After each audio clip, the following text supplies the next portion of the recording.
welcome back to my channel. I'm Kimberly and this is Booking with the KDB.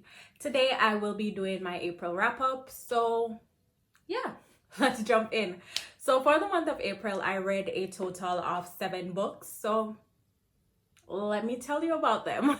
So for the month of April, I did continue with the akofaf series by Sarah J. Maas. So the first book I read was A Court of Frost and Starlight by Sarah J. Maas, which was the novella. For this, I gave it 2 stars. I really didn't like it per se. It was a novella, so it was pretty short, but I just didn't like it. Yeah, and that's all I can say. The next book that I read was A Court of Silver Flames, also by Sarah J. Maas. I gave this book 4 stars. I really enjoyed this book. Nesta was a pain, of course, but I understood where she was coming from, so it made it slightly easier to deal with. I enjoyed how patient Cassian was with her, knowing all the things that she went through, the baggage that she was carrying around, as well as the fact that he did not allow her rough, abrasive, sometimes darn rude and disgusting personality, attitude, or the way that she responded to him allow him to treat her any differently or to give her back the same treatment that she was giving him. So I appreciated that from Cassian. And probably the best part about the book for me was the sisterhood that was forged between Emery, Gwen, and Nesta. I really enjoyed that so very much. I love the fact that she found her own little group of friends, her own inner circle, and her own sisterhood that helped to help her to heal and to move forward. And of course, the host was a major plus. So as I said, I really enjoyed this and I gave it 4 stars. The next book I read was A Rogue to Ruin by Darcy Burke. This was a historical romance. I gave this 3.5 stars. I was delightfully engaged by the story.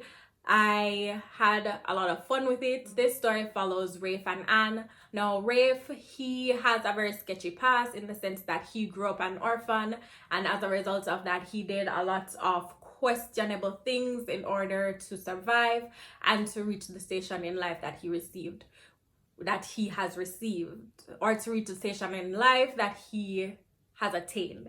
We meet him now where he's trying to turn over a new leaf, to forget his past and to be properly introduced into society as a gentleman, while Anne has grown up as a sheltered young miss who is now stepping out into the world, ready to join the marriage mart and to hopefully find a proper suitor. She meets Rafe and they spark this friendship wherein he is showing her things or exposing her to things that she would not have had a chance to experience because of her sheltered life. But somewhere along the line, something happens and they're not able to continue with their friendship. So she then becomes engaged. The man turns out to be a criminal. She was embarrassed, and some way, somehow, Rafe ends up coming back in her life.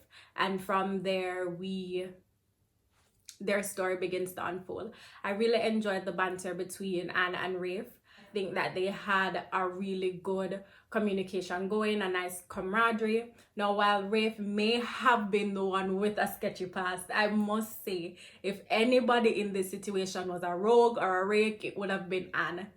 And I loved it. I love the fact that Anne did not allow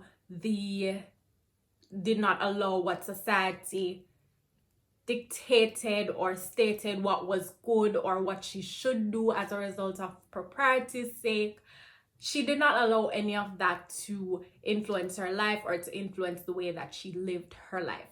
And I love that so much for her. Next, I read Red Zone by Leslie North. This was a sports romance wherein you had James, who was the star quarterback, and Daisy, who was the new conditioning coach for the team. This was a light, fun read, and I ended up giving it 3 stars.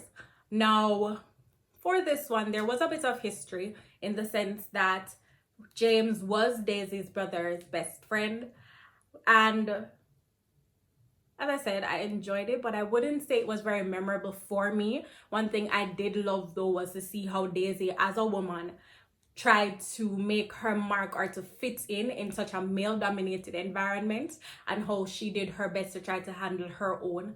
But even with this, there were instances where she blamed James for things that he really had no control over, as well as there was a lot of times where James failed to see how his position on the team or the things that he said or the things that he did would have affected Daisy. But overall, as I said, I did enjoy this one. Next up, I read Shadow and Bone by Leigh Bardugo. I ended up giving this 3 stars. I really enjoyed my first foray into the Grishaverse. I was very interested in the plot of the story. I really wanted to see how things played out, in the sense with Alina and her figuring out who she is and coming into her powers, and I definitely enjoyed her journey here. One thing I did not like was I did not like how she was so unwilling to shine, in a sense. There were often times, especially when she realized why she was not able to call upon her powers, or why she was just now figuring out or realizing that she was a Grisha, was as a result of her wanting to be connected to a boy, or wanting to hold on to a friendship or a relationship. So because of that, she inadvertently diminished herself, and I was not okay with that. I believe that I was not okay with that. I was also very intrigued with the Darkling storyline, in the sense that I really wanted so much to believe that there was some good in him, but of course that all went to bed. Now Mal, I'm hoping in the coming books I will, at this point, it's not that I like him, it's not that I don't like him, he is just there for me at this point. So I hope in the next 2 books there will be some spark of feeling, something, I don't know. But as I said, I did enjoy the plot of this story, and that was really what kept me going. I wasn't necessarily rooting for any of the characters, but I just really wanted to see how everything played out. But I will definitely be continuing with this series because I'm interested to see how things will go now that Alina has come into her own and she's now basically on the run. So yeah, looking forward to the other books in this series. As I said, I gave this 3 stars. Next up, I read A Kingdom of Flesh and Fire by Jennifer L. Armentrout, which is the 2nd book in the From Blood and Ash series. I really enjoyed this. I gave this 5 stars. Poppy is one of my favorite female characters. I wouldn't say of all time, but I really, really just love Poppy. Poppy is the love of my life. I want her to be my best friend. She is just such a fearsome character. I love the fact that she does not back down. She's not afraid to speak up, and especially considering her past and how she grew up as the maiden, I just love it. Castile is bae. I love him. And Karen is my husband. But as I said, I really did enjoy this. I love this so much. I really don't want to give anything much about this book, seeing as it is the 2nd book and I don't want to spoil it. But I would definitely say, if you have not read the From Blood and Ash series, or if you haven't read the 1st book, you should definitely go ahead and pick it up because it is definitely worth the read. And finally, I read the Gildanones by Namina Forna, and this book blew my mind. This is definitely my best read so far of 2021, and of course I gave it 5 stars. And if you have not read this yet, please go and pick it up. Now Dika, I hope I'm pronouncing her name right, she is 16 years old. She has just gone through the purity ceremony, wherein she is cut and her blood must either run red or it must run gold. Or rather, let me not say she has gone through the ceremony. The ceremony is taking place, their village is attacked, and it is revealed that she is impure. So from there, she is given a choice: stay in her village and face death, or she should sign up to become a soldier, which she does. I enjoyed this book so very much. This book is just, I loved it.